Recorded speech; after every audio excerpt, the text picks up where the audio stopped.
Assalamu alaikum dear students, welcome to Alhamd Dynamic World. I'm Nadia Rana and today we are going to discuss about Mr. Chips chapter 10 unit 5.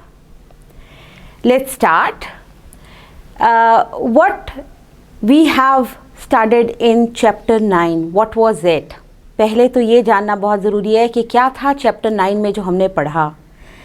Chapter 9 में हमने mister chips की life का वो phase पढ़ा जिसमें उनका साथ Catherine से छूटा और उसका इन्फ्लुएंस मिस्टर चिप्स की पर्सनालिटी के ऊपर क्या हुआ. उनकी लाइफ कितनी ग्रूम हुई, कितनी बेटर हुई, कितनी इम्प्रूवमेंट आई, या फिर उनकी लाइफ पे कोई बहुत बुरा इम्पैक्ट पड़ा, या उनकी पर्सनैलिटी के अंदर कोई फ्लॉ ऐसा पैदा हुआ जो वो कभी भी ना छट सका. ये हमने पढ़ा चैप्टर 9 में. Let's study chapter 10. The name of the chapter is 1900. Chips Ralston Head. Railway strike. ये हालात चल रहे हैं जब वर्ल्ड वॉर 1 लगी और स्टार्ट के दिनों में जो ब्रुकफील्ड स्कूल है वहाँ उसका रोल उस जंग के दौरान में क्या रहा. ऑब्वियसली एक स्कूल वो फाइटर्स का स्कूल तो नहीं था, वो आर्मी पब्लिक तो नहीं था. इसके बावजूद हर बंदा खुद से मेंटली और फिज़िकली अटैच था किसी ना किसी तरह से उस जंग के साथ. तो हम इस चैप्टर में ये पढ़ेंगे कि मिस्टर चिप्स का रोल, स्टूडेंट्स का रोल, ब्रुकफील्ड का रोल क्या रहा उस जंग के दौरान. और दूसरा हम ये देखेंगे कि रॉल्स्टन ने टेक ओवर किया स्कूल को और उसका उस स्कूल के अंदर आ जाना बेहतर रहा या बुरा रहा. Let's start with the text. In 1900 में ओल्ड मेल्ड्रम कौन है? ओल्ड मेल्ड्रम पुराना प्रिंसिपल है ब्रुकफील्ड स्कूल का. Who had succeeded Wetherby. Who had succeeded means replaced, जिसने रिप्लेस किया था, जो जगह पर आया था. किसकी? विदरबाई की. विदरबाई कौन थे? वो प्रिंसिपल जिन्होंने मिस्टर चिप्स को हायर किया था. लेकिन जब मिस्टर चिप्स ने स्कूल ज्वाइन किया तो उस वक्त तक मिस्टर विदरबाई की डेथ हो चुकी थी. तो जब उन्होंने ज्वाइनिंग दी तो स्कूल के जो प्रिंसिपल थे वो मिस्टर मेल्ड्रम थे. तो मिस्टर मेल्ड्रम के बाद जो अगला प्रिंसिपल आया उसका नाम था Ralston. As head of and held office for 3 decades. और मिस्टर मेल्ड्रम, इनकी खूबी ये थी कि 3 decades यानी 3 दिहाइयाँ, 30 साल तक वो स्कूल के प्रिंसिपल रहे. मिस्टर चिप्स ने अराउंड 20 ईयर्स की एज में स्कूल को ज्वाइन किया था और उसके 30 ईयर्स बाद तक मेल्ड्रम प्रिंसिपल रहे. इसका मतलब ये है कि अब मिस्टर चिप्स की उम्र 50 साल थी जब वहाँ पर एक नया प्रिंसिपल आया. और उसकी वजह क्या थी? Mister Meldrum died suddenly from pneumonia. अचानक उनको पिनोमेनिया यानी निमोनिया हुआ और सर्दी लगी, ठंड का बुखार चढ़ा और उसके साथ ही उसकी डेथ हो चुकी थी. एंड इन द इंटरवल, और जब वक्फा पड़ा, इंटरवल का मतलब होता है बीच का टाइम, दरमियान का टाइम.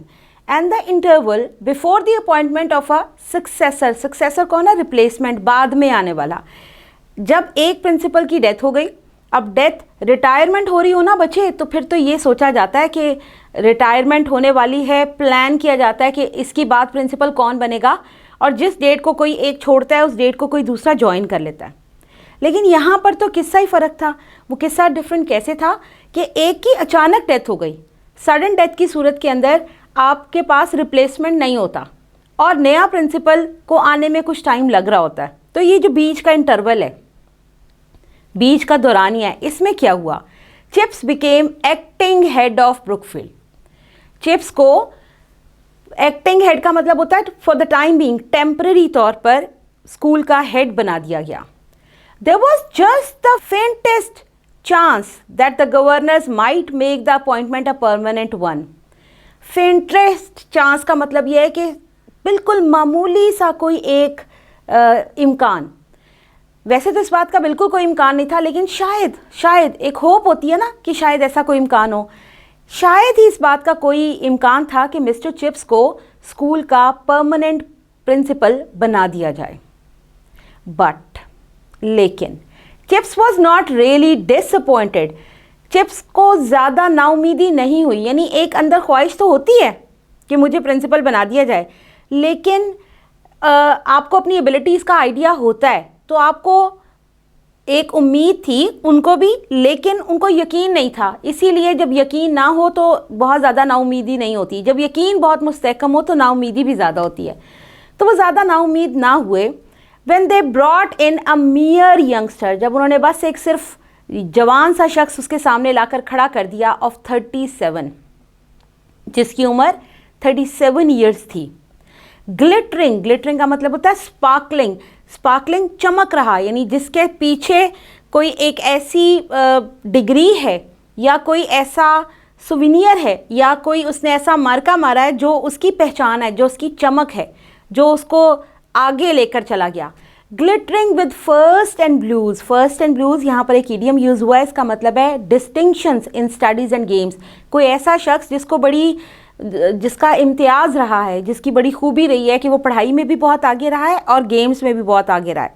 तो ये 37 ईयर्स का जो नौजवान है, वो नौजवान तो नहीं, हमें इसे जवान कहना चाहिए, उसके साथ उसकी वो चमकता था। चमकता था का मतलब ये नहीं है कि वो कोई सितारा था जो ट्विंकल करता था, इसका मतलब है उसकी डिग्रीज और उसके मार्के उसको बहुत आगे लाते थे, रोशन करते थे उसको, और उसके मार्के क्या थे, पढ़ाई में और स्पोर्ट्स में दोनों में उसको डिस्टिंक्शंस मिली हुई थी। And with the kind of personality, और अगर हम बात करें कि उस बंदे की शख्सियत कैसी थी, that could reduce big hall to silence, उसके अंदर ये खूबी थी कि अगर एक बहुत बड़े हॉल के अंदर बहुत सारे लोग जमा हो तो वो सबको एक साथ रिड्यूस कर सकता था साइलेंस में, यानी सबकी लाउड वॉइसेस को वो एकदम सन्नाटे में तब्दील कर सकता था by the mere lifting of an eyebrow. बाकायदा चीख कर नहीं, वो सिर्फ अपनी आईब्रो को थोड़ा सा ऊपर करता था और एकदम से उसके चेहरे के ऊपर कुछ ऐसा आता था कि पूरे हॉल के अंदर सन्नाटा तारी हो जाता था। तो ऐसी पर्सनैलिटी बहुत कम लोगों की होती है कि जब वो आकर खड़े हों तो उसके साथ ही एकदम से खामोशी तारी हो जाए। तो ये एक एबिलिटी है, एक टैलेंट है, उसके अंदर इतना पोटेंशियल था कि वो लोगों को साइलेंस पर स्पेल बाउंड कर सके। Chips was not with in the running, in the running क्या होता है, कंपटीशन में। Chips was not in the running with that kind of person. Chips कभी भी अपने आप को किसी ऐसे शख्स के साथ मुकाबले में नहीं पाता था, यानी वो ऐसा नहीं था कि वो अपने आप को कमतर पाता था, लेकिन इसकी पर्सनैलिटी बड़ी डिफरेंट है और रॉल्स्टन की पर्सनैलिटी बहुत डिफरेंट है। रॉल्स्टन एक सख्त और दुनिया दिखावे का इंसान है और मिस्टर चिप्स जो है वो एक बड़ा ह्यूमेन बाय हार्ट और स्टूडेंट्स के अंदर इन रहने वाला और लोगों की तकलीफ़ों को समझने वाला इंसान है। तो कभी भी उसको ऐसा नहीं लगा कि उसका और रॉल्स्टन का कोई मुकाबला है। बेशक रॉल्स्टन को उससे डर ज़रूर होगा। होता यह है कि जो बाद में आता है ना, वो अपने से पहले किसी को प्रिंसिपल देखे तो ऑब्वियसली उसको ये डर होगा ये मेरी रिप्लेसमेंट बन सकता है, तो उसके अंदर एक खौफ होगा, इनसिक्योरिटी होगी। लेकिन मिस्टर चिप्स को अपनी काबिलियतों का पहले से पता था।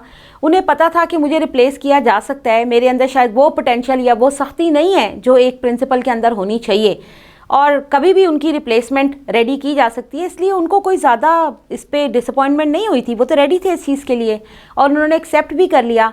जो बंदा एक्सेप्ट शायद ना कर सके वो बाद में आने वाला होगा, क्योंकि उसने अपने से पहले किसी को चाहे एक्टिंग हेड के तौर पर देखा, लेकिन देखा तो सही।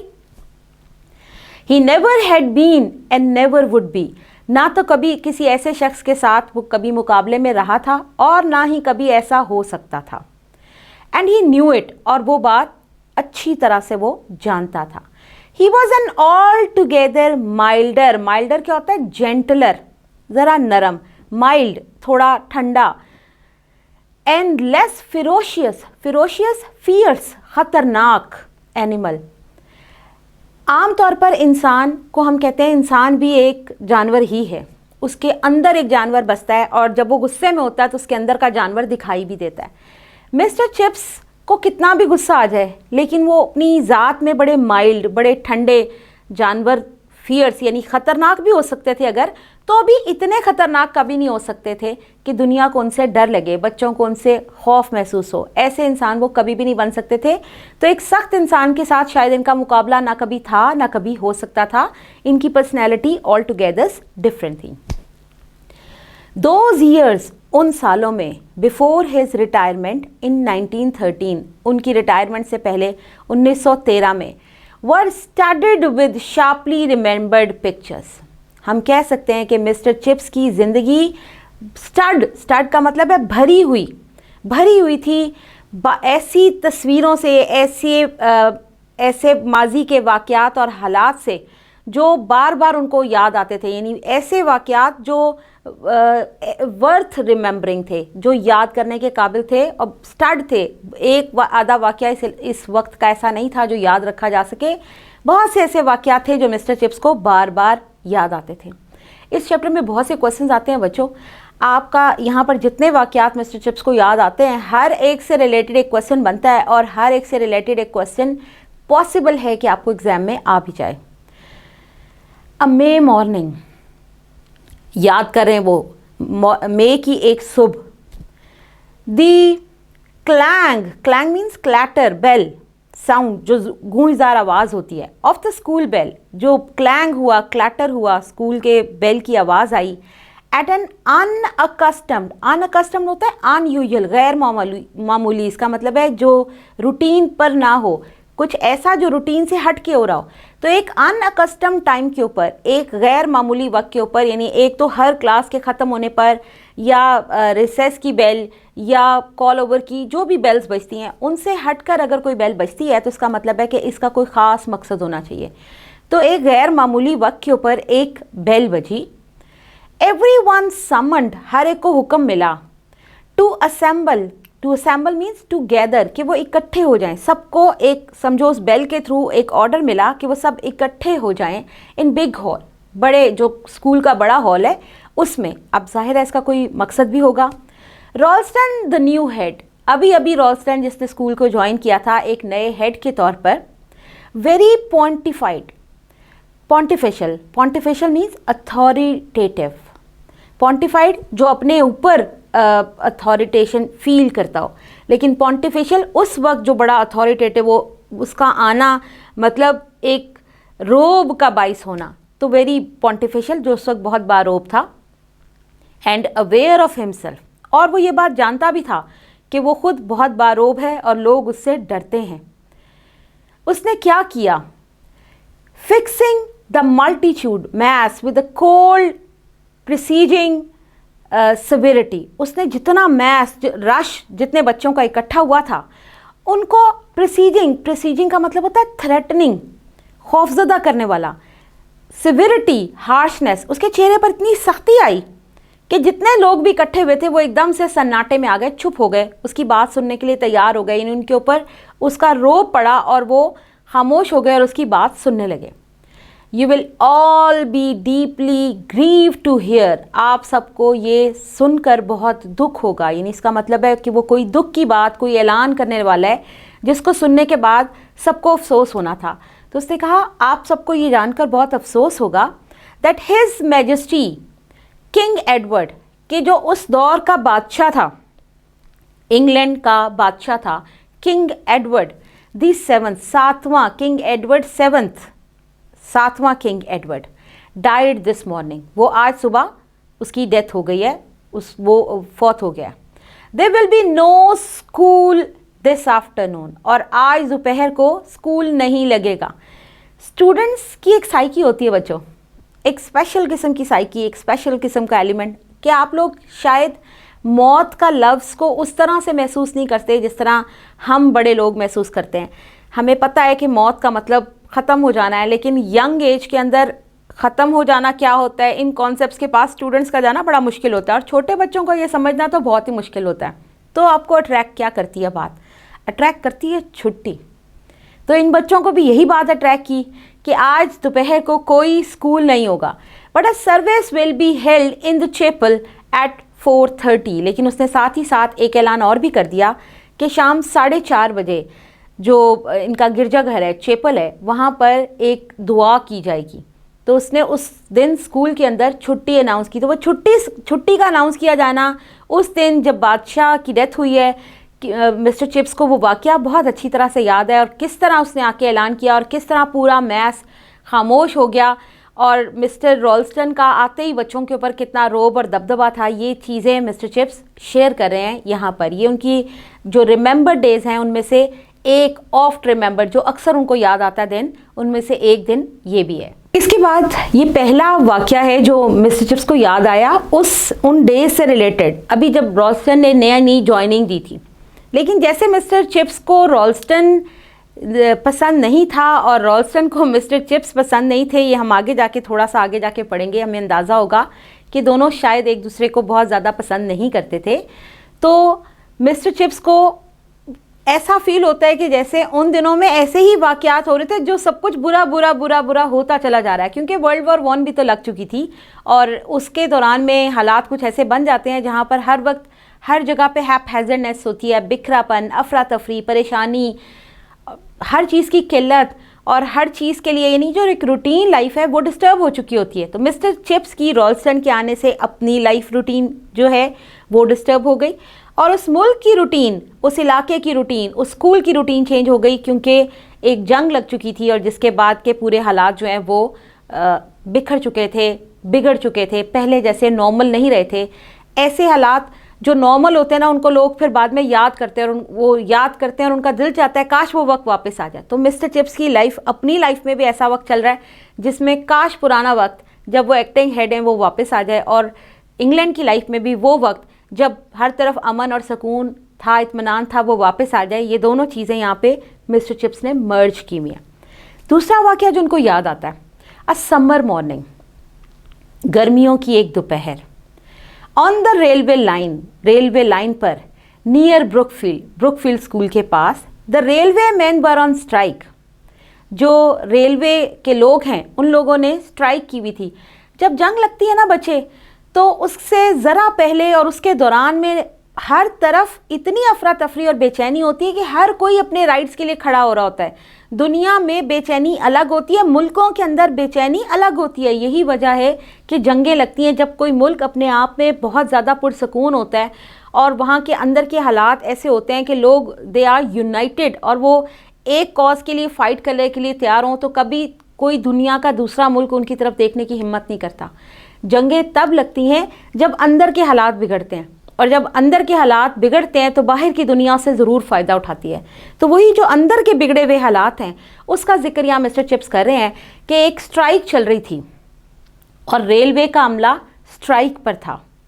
सोल्जर्स वर ड्राइविंग दी एंजर्स, और जैसा कि हमारे मुल्क में भी अक्सर होता है कि हमारी जो आर्मी है उसको ज़रूरत पड़ जाती है कि वो टेक ओवर कर ले और वो सारा निज़ाम, जो इंटरनल निज़ाम है वो आर्मी चलाने लग जाती है, और जो बॉर्डर्स पे उनकी ड्यूटी देने का काम है वो सेकेंडरी होना शुरू हो जाता है।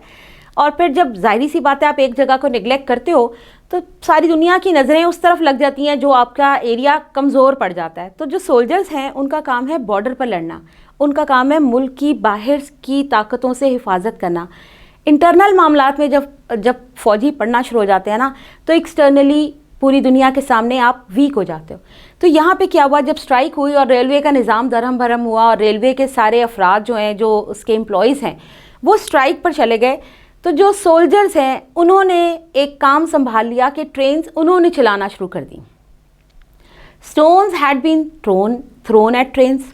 अब जाहिर सी बात है जो स्ट्राइकर्स थे उन्हें ये बात बुरी लगती थी, वो तो रोकना चाहते थे एक पूरे निज़ाम को ताकि उनकी बातों को समझा जा सके, उनको वर्थ ही दी जा सके और उनकी डिमांड्स को पूरा किया जा सके। लेकिन अगर उनकी एब्सेंस में भी ट्रेन्स तो चल रही हैं, निज़ाम चल रहा है, तो उनका फिर स्ट्राइक करने का क्या फ़ायदा, उनकी तो अपनी नौकरी भी एट स्टेक हो सकती थी। तो उन्होंने क्या करना शुरू किया कि उन्होंने पत्थर मारने शुरू कर दिए ट्रेन्स को। तो ट्रेनों के ऊपर अक्सर पत्थर बरसाए जाना शुरू हो गए। Brookfield boys were patrolling the line. Patrolling का क्या मतलब होता है, इंस्पेक्टिंग। ब्रुकफील्ड के बच्चे, क्योंकि ब्रुकफील्ड स्कूल रेलवे लाइन के बिल्कुल पास है, तो ब्रुकफील्ड स्कूल के बच्चों को अपॉइंट किया गया, उन्हें ड्यूटी दी गई। ड्यूटी क्या दी गई कि वो पहरा दें कि जब यहाँ से ट्रेन गुजरे, उनके उस पूरे प्रेमिसेस के साथ साथ से ट्रेन गुजरे, तो कोई उस करीब आके उस ट्रेन के ऊपर पत्थर ना मारे। तो जो छोटे बच्चे होते हैं उनको हम समझो हम कैमोफ्लेज करते हैं, हम उनको जो सिखाते हैं ना वो उनके अंदर चला जाता है, वो सोच लेते हैं कि बस यही हमें करना है। अब गवर्नमेंट की तरफ से अगर आपको एक ड्यूटी मिल रही है, आपके स्कूल की तरफ से आपको एक ड्यूटी मिल रही है, तो इसका मतलब है कि ये तो बड़ा जिम्मेदारी का काम है। तो वो छोटे बच्चे जिनके जहन भी अभी छोटे हैं उनको क्या समझ आएगी? उनको ये समझ आएगी कि जो स्ट्राइकर्स हैं और जो स्टोन्स फेंकते हैं, पत्थर फेंकते हैं ट्रेन्स के ऊपर और ट्रेन्स को सोल्जर्स लेकर जाते हैं, तो इसका मतलब है दुश्मन कौन है? दुश्मन उनके अपने ही मुल्क के लोग, वो स्ट्राइकर्स उन बच्चों की नज़र में हो गए। तो उन बच्चों को ऐसे लगता था कि हमने अपनी इस रेलवे लाइन को दुश्मन से बचाना है, यानी अपने ही लोगों से। उन बच्चों की सोच जो है वो पलट रही थी। वो जिसे कहते हैं ना बीच में दरार पड़ना, अपने ही लोगों के बीच में टूट फूट पड़ना, ये वो सोच बनना शुरू हो गई कि वो बच्चे ये समझने की बजाय कि बाहर की फोर्सेस होती हैं जो आपसे दुश्मनी करती हैं, ये समझना शुरू हो गए कि अंदर ही फोर्स है जो हमारी दुश्मन है और हम अपने ही लोगों से अपनी ही ट्रेनों को बचा रहे हैं। हालांकि वही लोग जो स्ट्राइकर्स हैं वो कभी उन ट्रेन्स को चलाते थे और यही इनके सेवियर्स थे जो इनको हर मुश्किल से और सिग्नल्स को और हर चीज़ को और गेट्स को ऑपरेट करते हुए सेफ अपनी जगहों पर लेकर जाते थे। आज उन्होंने स्ट्राइक की तो इन बच्चों के माइंड में एक आइडिया गया कि ये दुश्मन है। जैसे हर एक को पता था दुश्मनों से मुकाबला होता है, तो ये बच्चे भी दुश्मनों से मुकाबला करें। So Brookfield boys were patrolling, they were inspecting the line. वो पूरी तरह से महाज पर खड़े हैं और चौको चौबंद, और वो पहरे दे रहे हैं कि कोई बंदा रेलवे ट्रैक के करीब ना आ जाए। Thinking the whole business great fun. आप बच्चे को ये कहना कि बेटे आज तूने पढ़ना नहीं है और उसके बाद तुमने जो भी तुम्हें काम दिया जाएगा ना, तो बच्चा कहता है बस ये किताबें बंद हो जानी चाहिए, बाकी जो मर्जी काम आप हमें दे दें, क्योंकि फ्यूचर में ये कितनी इंपॉर्टेंट है, ये वर्ड तो फ्यूचर में जाके समझ आएगी। अभी तो ये समझ आता है कि पढ़ाया जा रहा है, पढ़ाया जा रहा है और पढ़ाया जा रहा है, किसी तरह इससे जान छूट जाए। तो वो बच्चे भी अब अपनी रूटीन लाइफ से हट के कुछ कर रहे हैं। दे आर वेरी एक्साइटेड, वो बड़े खुश हैं, वो बहुत इंजॉय कर रहे हैं। तो ये उनके लिए ग्रेट फन था, उन्हें मज़ा आ रहा था इस काम में कि वो अपने आप को हीरो समझ रहे थे कि वो कुछ समथिंग वर्थफुल, कुछ यूज़फुल कर रहे हैं, कुछ ऐसा जिसमें उनकी अहमियत नज़र आ रही है। तो अपनी इंपॉर्टेंस देख के वो बच्चे बड़ा इंजॉय कर रहे थे खुद को। Chips who was in charge, chips उस वक्त इंचार्ज था, यानी जो बच्चे पेट्रोलिंग कर रहे हैं उन पर नज़र रखने का काम। उन बच्चों को भी तो कोई नुकसान पहुंच सकता है, हो सकता है स्ट्राइकर्स जब स्टोन्स थ्रो करें तो किसी बच्चे को हिट कर जाए और उसको नुकसान पहुंच जाए, तो उन बच्चों को भी तहफ़्फ़ुज़ की ज़रूरत थी। तो मिस्टर चिप्स इंचार्ज थे उस पूरी एक्टिविटी के। Stood a little way of, वो थोड़ा सा ट्रैक से हट कर खड़े हुए थे। Talking to a man at the gate of the cottage, एक कॉटेज थी, एक झोंपड़ी सी थी, उस कॉटेज के गेट के ऊपर, उसके दरवाजे के पास वो किसी शख्स से खड़े होकर बातें कर रहे थे। अब मिस्टर चिप्स इंचार्ज हैं और इंचार्ज होता है वो किसी पूरी एक्टिविटी को आप गवर्न कर रहा है, चला रहा है, ड्राइव कर रहा है, वो ड्राइवर है, वो रोल मॉडल है। तो बच्चों के लिए ये बड़ी बात थी कि इंचार्ज क्या कर रहा है, वो किससे बात कर रहा है और वो क्यों बात कर रहा है, नेक्स्ट इंस्ट्रक्शन उसकी तरफ से क्या आएंगी। तो सारी नज़रें मिस्टर चिप्स के ऊपर इस एंगल से लगी हुई थी। और मिस्टर चिप्स क्या करते हैं, यंग क्रिकलेट अप्रोच्ड, एक छोटा बच्चा था जिसका नाम था क्रिकलेट, वो मिस्टर चिप्स के पास आया। मिस्टर चिप्स, याद रखें, एक और शख्स से कॉटेज के गेट के पास खड़े होकर बात कर रहे हैं जो ट्रैक से थोड़ा हटकर है। ट्रैक पर खड़े होकर बात करने का मतलब ये है कि आप बात कर रहे हो जो सबके सामने, आप पीछे कुछ भी नहीं कर रहे, लेकिन अगर आप थोड़ा सा ट्रैक से हटके बात कर रहे हो तो कुछ भी मानी लिया जा सकता है, कोई कॉन्स्पिरेसी भी समझी जा सकती है, कुछ नेगेटिव बात भी समझ में आ सकती है। कॉम्प्रिहेंशन है ना कि आप कैसे कॉम्प्रिहेंड करते हो। तो अब मिस्टर चिप्स ट्रैक से थोड़ा सा पीछे हटकर कॉटेज के दरवाजे के पास एक शख्स से बातें कर रहे हैं और वहाँ पर एक छोटा सा बच्चा क्रिकलेट आ जाता है। Please sir, what shall we do, मेहरबानी करके सर ये बताइए हमें क्या करना है if we meet any strikers, क्योंकि वो तो सिर्फ पेट्रोलिंग कर रहे हैं, वो तो वहाँ से वहाँ घूम रहे हैं, पहरा दे रहे हैं, उनका सामना या बातचीत किसी स्ट्राइकर से नहीं हुई और उनका कोई प्रॉपर इमेज भी नहीं सेट हुआ हुआ। उनको बस इतना पता है स्ट्राइकर्स हैं जो बुरे हैं और उनको ट्रेन के ट्रैक के पास नहीं आने देना और ये उनकी ड्यूटी में शामिल है। तो वो कैसे किसी स्ट्राइकर को किसी भी तरह से एक्सेप्ट कर सकते हैं। तो उसने एक बड़ा प्यारा क्वेश्चन पूछा। एक छोटा बच्चा है, जहन से भी अभी कच्चा है, बहुत पक्की सोच उसकी नहीं है। तो वो क्या पूछ रहा है कि अगर हमारे सामने स्ट्राइकर्स आ जाएं तो हमें ऐसी सूरत में करना क्या होगा। Would you like to meet one, क्या आप किसी स्ट्राइकर से मिलना चाहोगे? ये कैसा सवाल है। एक छोटा सा बच्चा जो अपनी तरफ से पहरा दे रहा है कि यहाँ किसी स्ट्राइकर को फटकने नहीं देना आसपास, उससे वो उस्ताद जो इंचार्ज है इस पूरी पेट्रोलिंग का, वो एक सवाल पूछता है और वो सवाल ये है कि क्या तुम किसी स्ट्राइकर से मिलना चाहोगे? वो तो एक ऐसा सवाल एक्सपेक्ट भी नहीं करता था कि उसका उस्ताद उसे ये सवाल पूछ लेगा। I don't know sir. वो कहता सर मुझे नहीं पता कि मैं मिलना चाहता हूँ या नहीं मिलना चाहता हूँ। गॉड ब्लेस द बॉय, अल्लाह रहम करे उस बेचारे बच्चे के ऊपर, या वो उसको हमेशा खुश रखे। He talked of them as if they were queer. Queer होता है स्ट्रेंज एनिमल्स। उसने ऐसे बात की उन स्ट्राइकर्स के बारे में जैसे वो कोई जानवर हैं, अजीबोगरीब किस्म के जानवर, आउट ऑफ द जू, जो जू में से निकल के भाग गए हैं।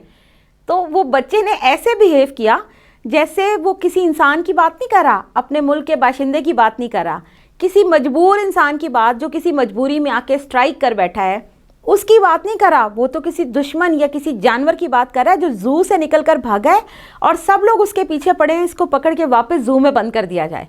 तो मिस्टर चिप्स से वो बच्चा हैरत से पूछता है कि ये क्या, क्यों, मैं कैसे किसी ऐसे स्ट्राइकर से बात कर सकता हूँ? Well here you are then. तो वो कहता है लो फिर करो बात। You can meet Mr Jones. मिलो मिस्टर जोन्स से, आप मिल सकते हो मिस्टर जोन्स से। यानी उनके साथ, मिस्टर चिप्स के साथ जो बंदा खड़ा है उसका नाम क्या है? उसका नाम है Mr Jones. He is a striker. वो से कहते हैं ये एक स्ट्राइकर है। यानी वो बच्चे की को शौक की कंडीशन हो गई कि उन्होंने कहा कि तुम पूछ रहे हो कि तुम किसी स्ट्राइकर से मिलना चाहते हो या नहीं, तो आप मिल सकते हो। ये मिस्टर जोन्स हैं जो एक स्ट्राइकर हैं। When he is on duty, लेकिन साथ ही उस बच्चे का जहन पलटने की कोशिश करते हैं, उसकी सोच को बदलने की कोशिश करते हैं, उसे ये समझाने की कोशिश करते हैं कि दुश्मनी की जो डेफिनेशन तुमने अपने दिमाग में सेट की है, दुश्मन उसको नहीं कहते, अपने मुल्क के लोगों को दुश्मन नहीं कहते, इसमें मिसअंडरस्टैंडिंग आ सकती है, दुश्मनी नहीं हो सकती। तो वो कहते हैं when he is on duty he has charge of the signal. इसकी ड्यूटी क्या थी कि इसकी जिम्मेदारी थी जो सिग्नल्स ऑपरेट होते हैं ना, जो बताते हैं ट्रेन को किस ट्रेन ने किस तरफ मूव करना है, रुकना है, चलना है, स्पीड को स्लो करना है, वो सिग्नल्स इनकी जिम्मेदारी थे। इस सिग्नल्स का इंचार्ज होने का क्या मतलब है? अगर कोई बंदा दुश्मन होता तो जब वो ड्यूटी पे होता, एक पूरी ट्रेन के अंदर एक वक्त में कितने लोग सवार होते हैं, तो वो ऐसा कर सकता था ना कि एक गलत सिग्नल अगर वो दे देता तो एक पूरी ट्रेन को हादसा पेश आ सकता था।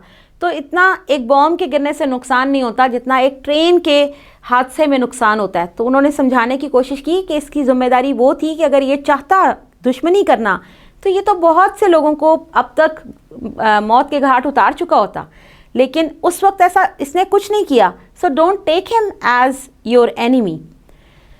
एट द स्टेशन, इसकी ड्यूटी स्टेशन पर थी। You have put your life in his hands many a time. बड़ी इंपॉर्टेंट लाइन है। उन्होंने समझाया कि मिस्टर जोन्स वो आदमी है जिसके पास तुमने अपनी ज़िंदगी कई दफ़ा ख़तरे में डाली है और इसने हर दफ़ा तुम्हें बचाया है। तो इसका मतलब है जो आपका सेवियर है वो आपको हार्म तो नहीं पहुंचा सकता, वो आपका दुश्मन तो नहीं हो सकता। तो उन्होंने बड़े इम्प्लिसिट वे में उस बच्चे को ये मैसेज प्रमोट किया कि ये तुम्हारा दोस्त है, दुश्मन नहीं है, लेकिन हालात ऐसे बन गए हैं कि इनको मुल्क के अगेंस्ट स्ट्राइक करनी पड़ गई है।